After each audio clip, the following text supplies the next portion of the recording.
Hello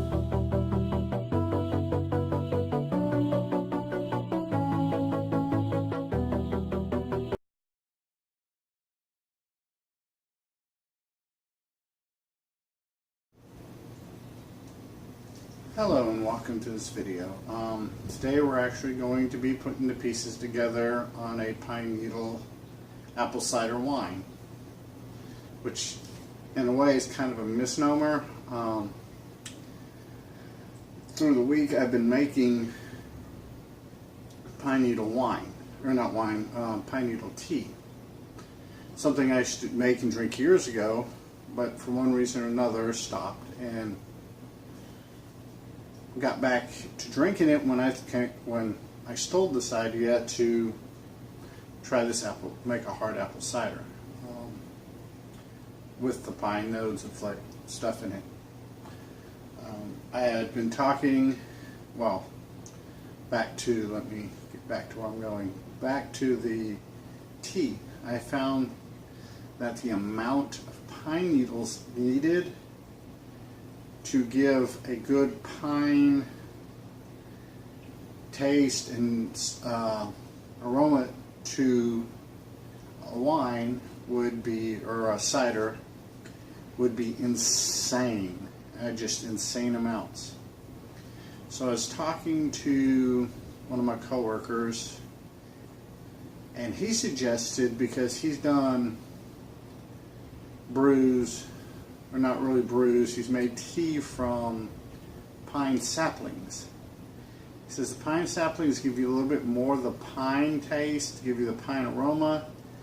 You still get the vitamin A, you still get the vitamin D, or the vitamin C, excuse me. But the pine doesn't beat you over the head, doesn't knock you, doesn't knock you around, and it's sufficient enough to be there, unlike the pine needles. So what we're going to do is we're going to augment our pine needles with pine saplings. Right here are some pine saplings. I have to cut them up yet, but that's basically it.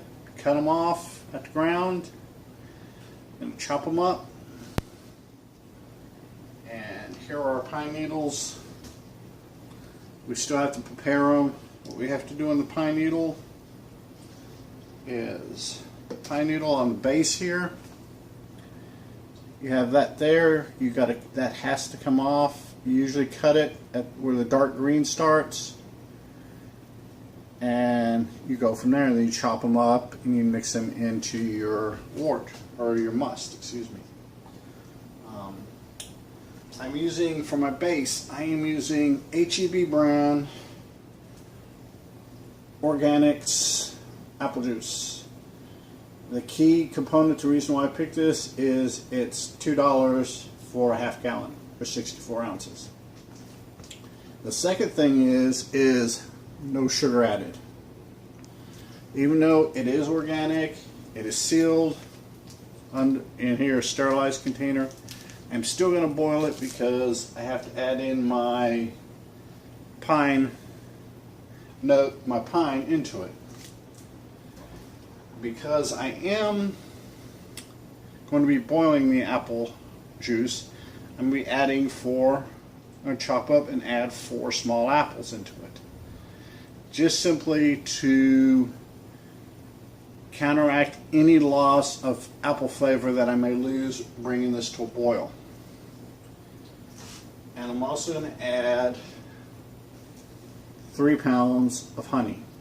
The reason why I'm using 3 pounds and not 2 pounds is the 3 pounds of honey is $4 cheaper than the 2 pounds of honey I normally get. It was on sale, and I figured, save $4, let's do this. Let's see. Run to the refrigerator and get the yeast.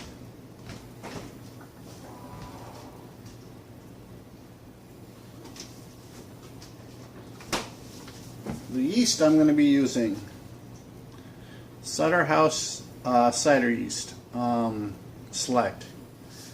I have never used this yeast before. It's been recommended highly by several friends of mine, and so we're going to give it a try. I'm not going to rehydrate it. I'm going to just go straight pitch and roll on from there. I am going to aerate it because that's just what I do. Something I need to point out before we get any further in the video is never take or assume any of my videos are the correct or the only way to do it. My videos are what work for me, what I can do, what I make for me to drink, my taste buds.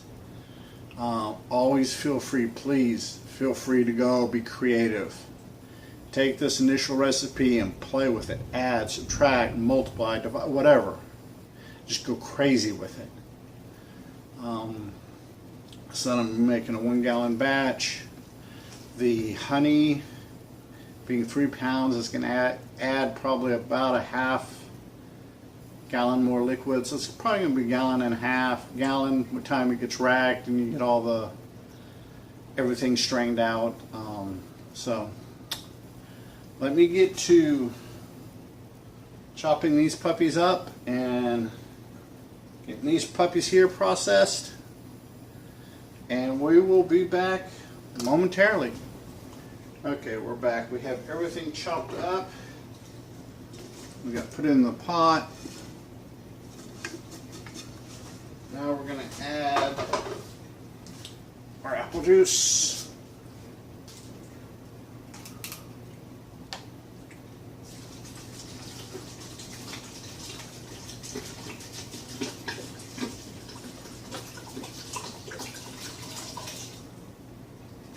Ounces.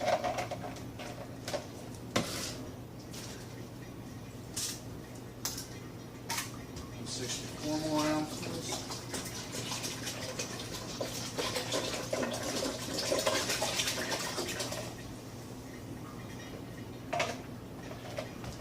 Yeah, you may hear or may not hear there's some rumbling going on in the background. There's some like metal tang sound.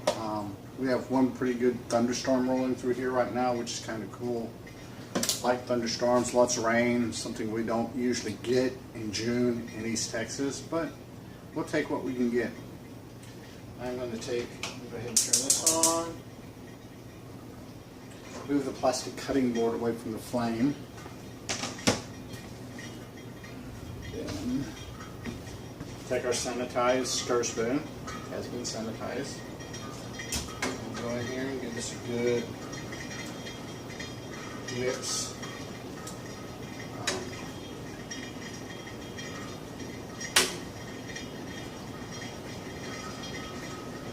What I am going to do is just, it's me, that's the way I do it. Our primary fermentation is probably going to be about 7 to 10 days. And during the primary, I'm going to leave all of this stuff in, the apples, the pine needles, the pine saplings, through the primary. When I rack it, when I go in my secondary fermentation, I'll remove it then. That's just the way I do it. It can be a pain in the backside doing it that way, but that's the way I learn and that's the way I'm comfortable doing it. You can realistically strain this stuff out and do your must that way. It's up to you. Whatever's easiest for you, whatever works for you, whatever gets the job done. What I'm going to do is bring this to a boil. Just as it starts to boil, I'm going to kill the heat. The heat, that way I don't drive off all of the smell, the aroma of the pine and the other benefits of adding the pine to my must. Another thing is, by leaving the apples in there through your primary fermentation, it allows them to be broke down by the yeast. You get a little bit more sugar.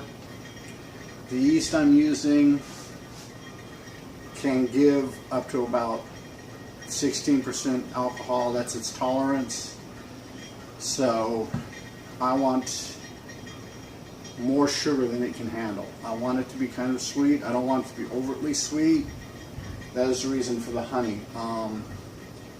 with it doing 16%, with its alcohol tolerance being 16%, I'm really hoping to get about 18, maybe 19% on my sugars.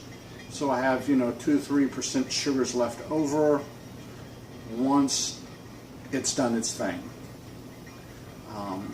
I could go into all the technical, 1.001 or whatever, 1.01001 or whatever on the hydrometer, but that requires math, and it's been established that I don't like math. So I just use the estimated or projected alcohol scale on my hydrometer, and I go with that. So until we get ready to take this off the heat, when I take this off the heat, we are going to let it steep. I'm going to go ahead, because I'm adding apples, I'm going to go ahead and add Peptic enzyme to it to help it, in the long run, help break it down, get a little bit more sugars out my apples. Then I will be using a yeast nutrient yeast unit energizer just to see what I get. So until we get to that point, see you in a little while. Peace. Okay, we've been steeping for a while now, probably about 30-40 minutes. I'm going to go ahead and take the lid off. I'm going to add the Peptic enzyme. This brand I use right here just because it's cheap. And the instructions, fairly easy to follow. So, we're going to go ahead and see how much of this we can spill.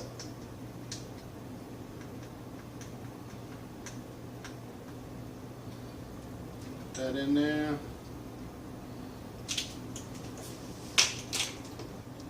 My still sterile. It's been sterilized. Spread it down a little bit ago with some star sand because I had setting out on the cast iron. Go ahead and stir Peptic enzyme in.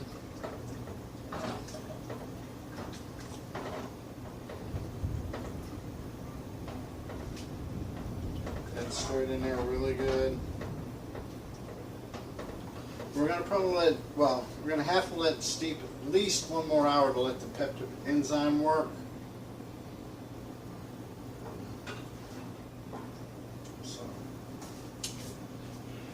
So unless you guys, I know you don't want to watch this steep for an hour, I'm going to be back in a little bit. See you then. Okay, we are just about ready to dump our must into a fermenter. Make sure we're going to do that right now. I've got the honey heating up on the stove. Get this dumped in.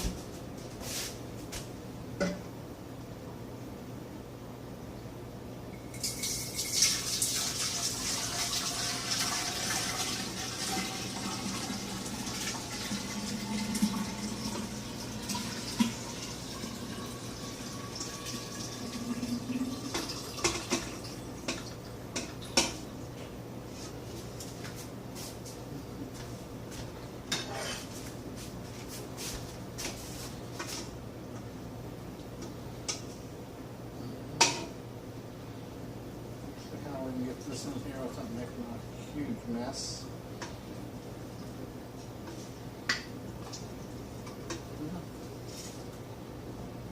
There we go.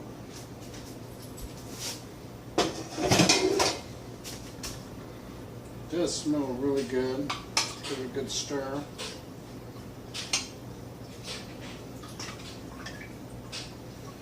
Pine needles and pine saplings giving off a wonderful aroma. Apples are working really well. all we are doing now is waiting on the honey to warm up.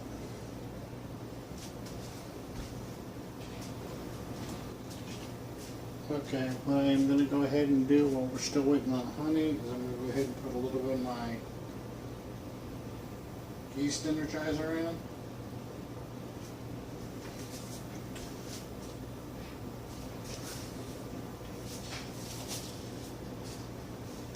And I'm going to put my yeast nutrient in.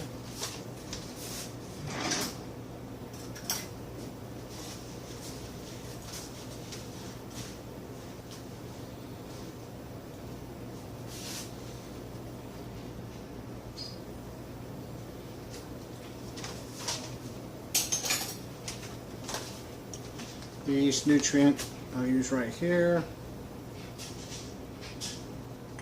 simply because it is relatively inexpensive and works really good.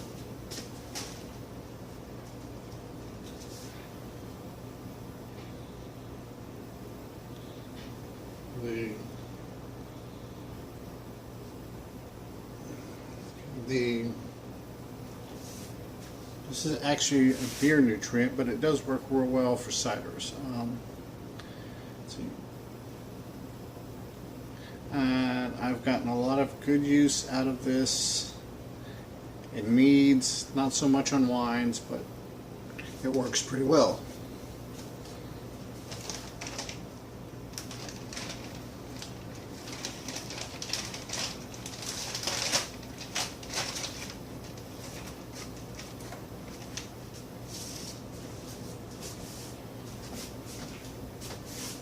The honey is looking like it's good and ready to go.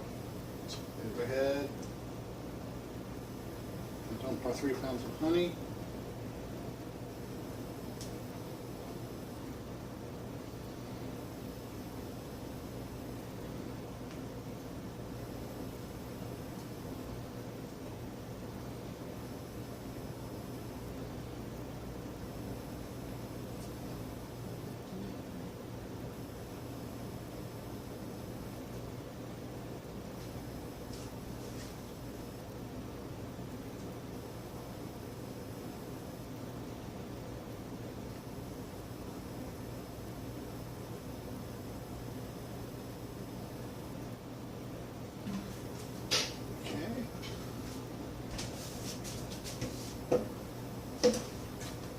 Just got the honey dumped. What I need to do is pause this. Okay, we're back. I gave the honey a good stir while I was getting this ready to go. I think I might be out of oxygen. We may have to. I think I am. I think I'm going to have to switch to a different tank. But that's alright. We can run out to the shed. Okay, we are back. And hopefully we got oxygen. There we go. Oxygenated this for about 25 seconds.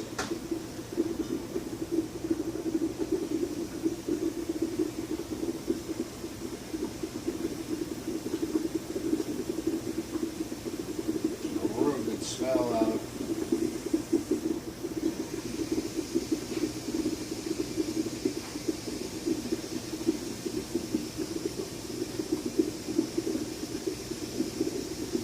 Okay, that's close enough for 25 seconds, just because I'm not counting. So I'll go ahead and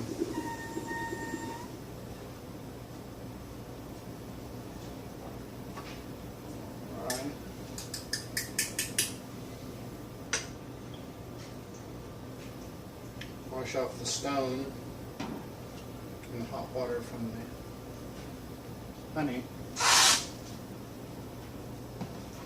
And then we pick the yeast.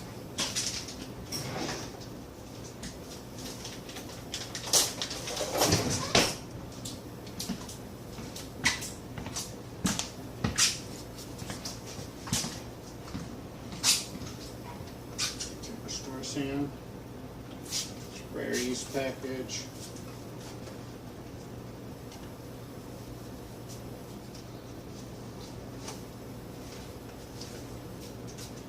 Square scissors.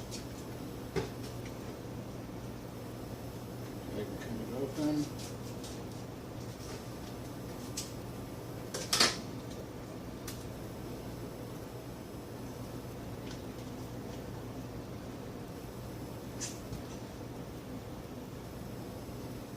Spread it in.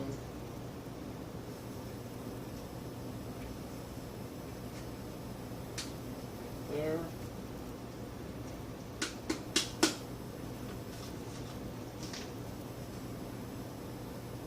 Take this and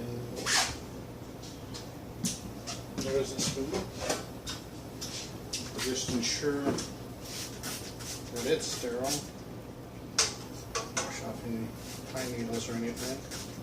Spray it down. I'll just go ahead and stir in our yeast. Make it happy. Get it in all that oxygen rich environment, sugar rich environment.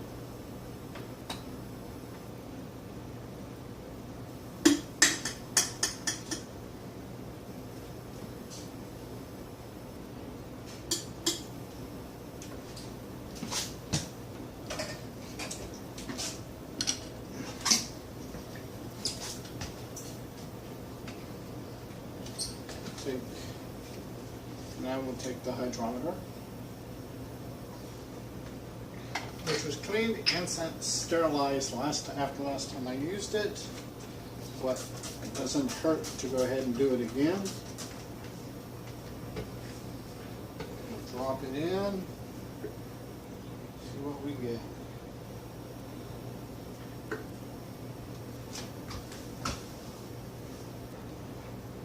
We're looking at pretty decent level. It's reading, it looks like about 18%. So we are going to have some residual sugars left over once it completes fermentation.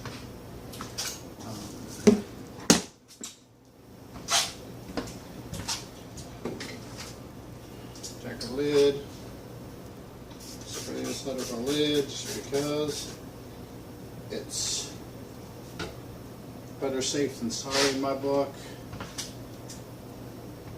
I have been told I tend to over clean, but rather have over clean than under clean. Airlock, it's been soaking in Star sand.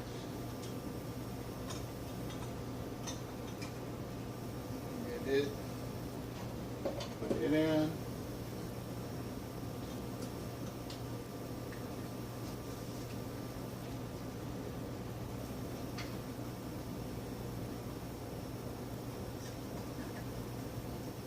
There we go.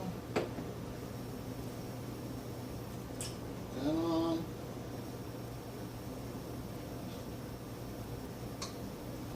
And there we go. We should have a pine apple cider here in the next couple months. Peace, good brewing, and love.